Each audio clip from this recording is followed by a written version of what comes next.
Hello, welcome back to Adapt and Survive, TRBusiness's Skype video interview series that offers a window into the lives of travel retail executives and how they're handling the COVID-19 crisis.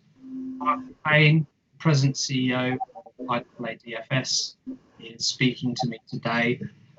Michael, really nice to see you. Strange circumstances. Thank you for taking the time, first and foremost. No, thank you. Nice to see and talk to you. Much appreciated. Michael, it's, as I mentioned, an unprecedented time at the moment. How are you and your family? You're hunkered down at the moment in Charleston. Give us a little bit of an update on your situation personally at the moment. Well, first of all, thank you for asking that question. We are actually all fine. I'm here with two of my three children and my wife and my dog. And we've been down here about 6 weeks, all working remotely. The schools are closed, but they still have school online. So everybody's actually pretty busy, but we're in a nice setting. We're lucky enough to have this place, which we've had in my family for a long, long time. So we just decided to stay here until the Washington, D.C. region opens up a bit more. So we're busy, but we have the opportunity to go out and take walks on the coast, on the beach, and get some exercise. So we're lucky, and we know it, and we're trying to take advantage of it. So we're all good. No one's seems ill. I have one other son out at UCLA, and he's just stayed out there. So, but I think he's fine as well. So thank you for asking. I think we're all good. That's good to hear. That's good to hear, Michael. Now we all know, of course, that the US in particular has been particularly hit hard by the crisis. We've seen the reports today on the case count. It continues to mount.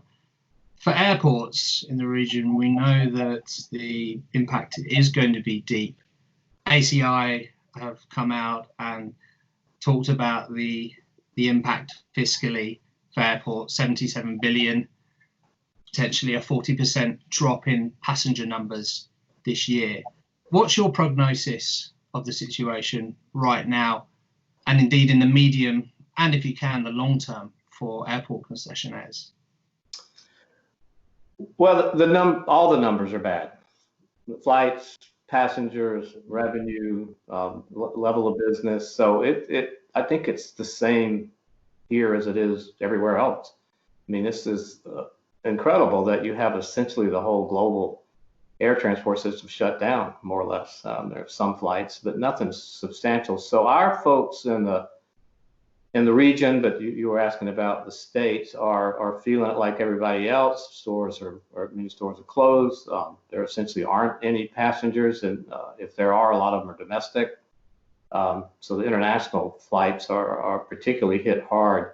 I think that for us, the focus has been kind of threefold. Initially, it was to get engaged on the whole minimum annual guarantee, contract guarantee payments, which was the first issue that hit everybody. And so we were very engaged in trying to work with ACI North America, which also includes Canada, as well as the US, on trying to raise that issue, whether it be loan forgiveness or deferment or whatever they could provide.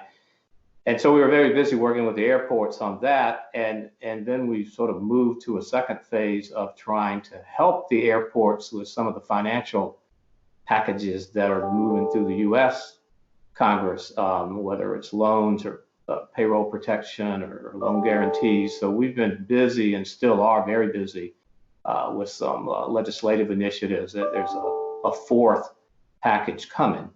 And so we're active in trying to get some support for duty-free, as well as coordinating with other concessionaires who are also obviously impacted by this.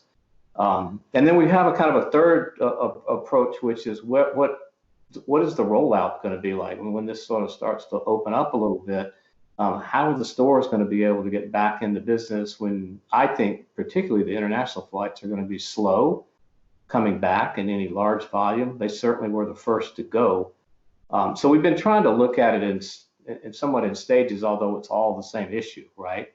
But the short answer to your question is it's bad as it is anywhere else, and I think everybody's anxious to try to get it back open. There are some good signs. I had a conversation yesterday with someone where JetBlue has started to fly out of New York back to the Dominican Republic, which is an international flight. And hopefully there'll be more of that on the sort of north-south routes down to the Caribbean, Mexico, some other places. But we're feeling it. I mean, it's tough. It's tough. Okay, Michael, let's pick up a little bit more about the financial assistance element of what IAADFS has been pushing hard on. We know the federal government announced the 10 billion package for airports, and at the time there was talk of whether or not the concessionaires would see any of that funding. Indeed, as you mentioned, you've been working hard initially on the concession relief side.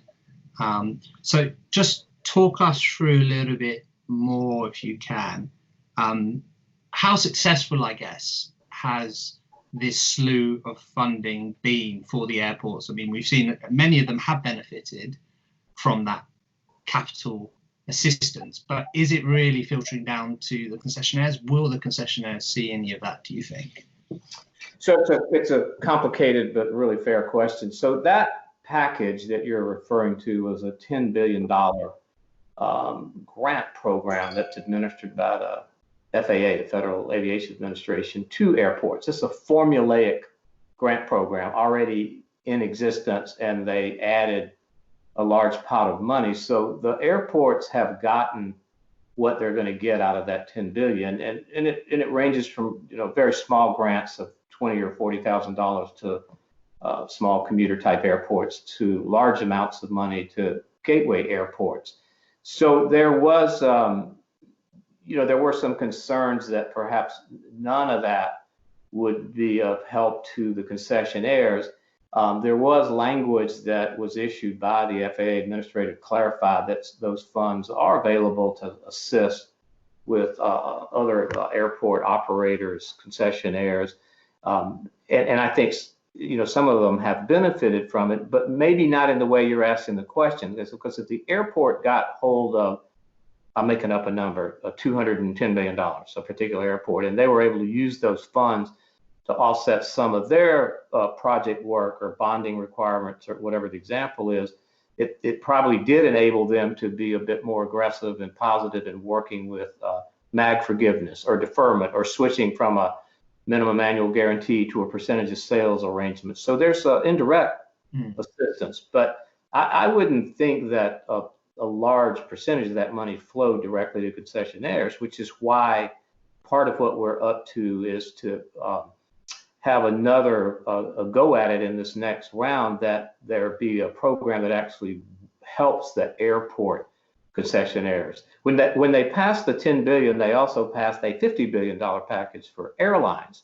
And when they passed that legislation, there are provisions in there to help the airlines or encourage them or require to assist their airport contractors, is the term they use.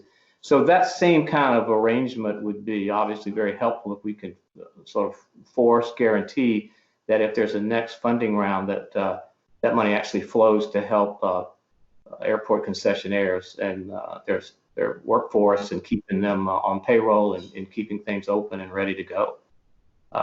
So that's sort of where the focus is now. So the program was useful for airports, and I suspect we did benefit, but I don't think you saw a lot of hard cash flowing directly to concessionaires. But that's what our effort is now. Mm-hmm. But on the MAG side, for instance, and the rental side, you mentioned some of that money indirectly has helped to offer some sort of relief. Are you content or satisfied with the majority of partners you spoke to that their MAG commitments are being offset if they have those in place? Well, you know as well as I, the contracts are all different. There's no one single formula for how the contracts work between the airports and the concessionaires. And I think some airports have been more aggressive, obviously, than others in either total forgiveness. Some have deferred.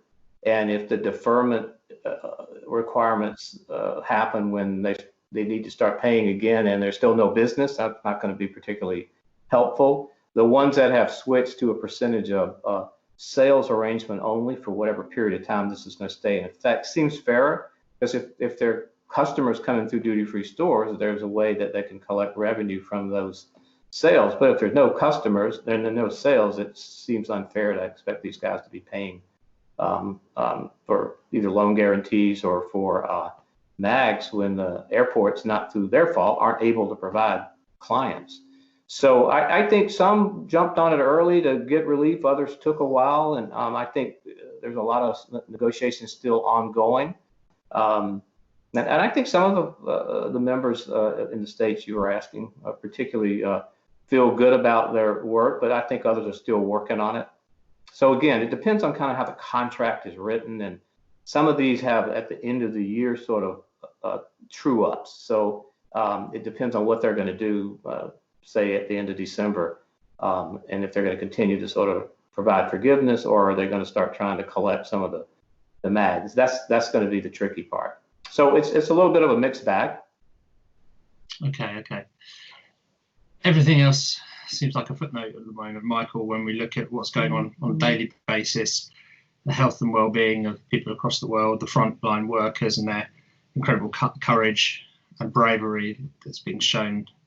But if I can turn to what the IAADFS is doing on the advocacy front, what sort of issues are you contending with at the moment, or rather, what are the priorities? We've spoken to the Duty Free World Council and ETRC in the past month on what they're focusing on. We indeed saw in the past few days that the illicit trade protocol meetings have now been deferred. What is the IAADFS's priorities? Well, the absolute first priority is some of what we were just talking about, is trying to reconcile some type of assistance and support and recognition for the importance of the duty-free travel retail operators in the U.S. And other parts of our region as well. But the big activity seems to be in the Congress at the moment. So that's sort of all consuming, because, as I mentioned, I think earlier, we're kind of like the canary in the coal mine. We got hit first hard with the reduction of international flights, cancellations of international flights, and so our guys felt it really early. And my concern that I've expressed is I think we're going to continue to feel it when the rollout starts, because I think some of those have come back slower than domestic flights. So we'll stay focused on that. We were gearing up with some work on the illicit protocol, and you mentioned earlier that WHO has deferred or postponed that meeting. That's good in the sense that it gives us some time, particularly when you've got some new governments coming in several countries in the Americas, Central America, South America.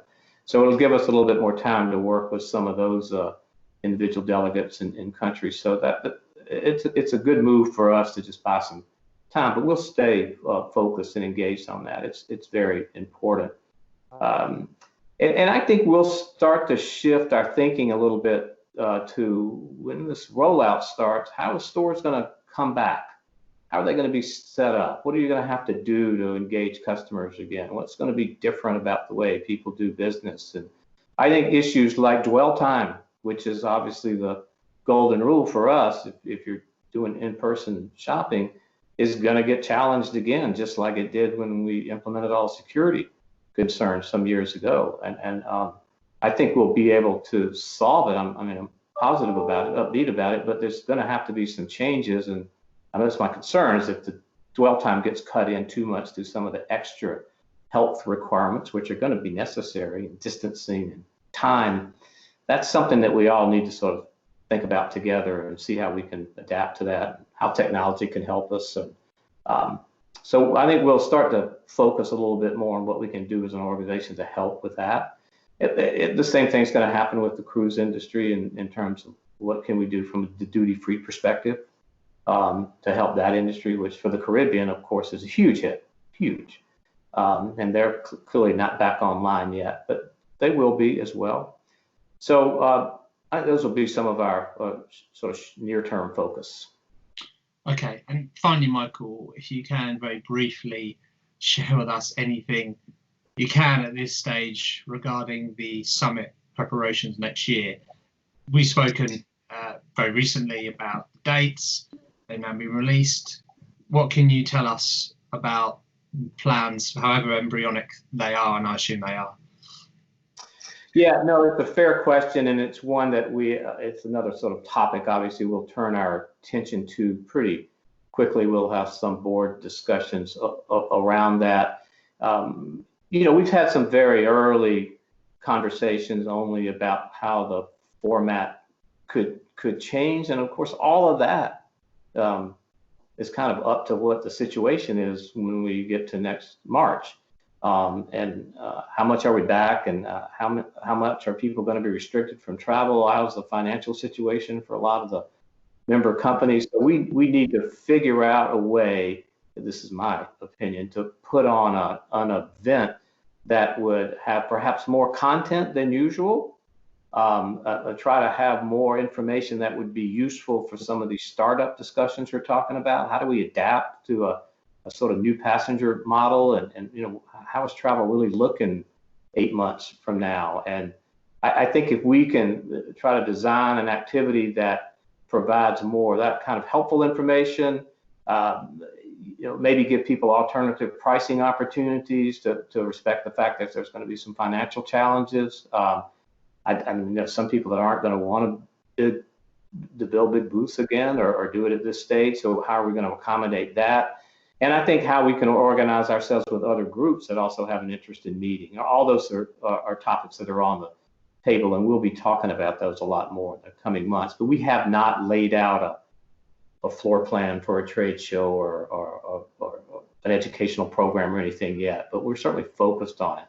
So we've got some work to do, and normally we'd be way down the road in terms of planning for next year, but that's a little premature for us. But we're excited about Palm Beach. We think it's a great venue. It's going to give us a lot more flexibility than we've had.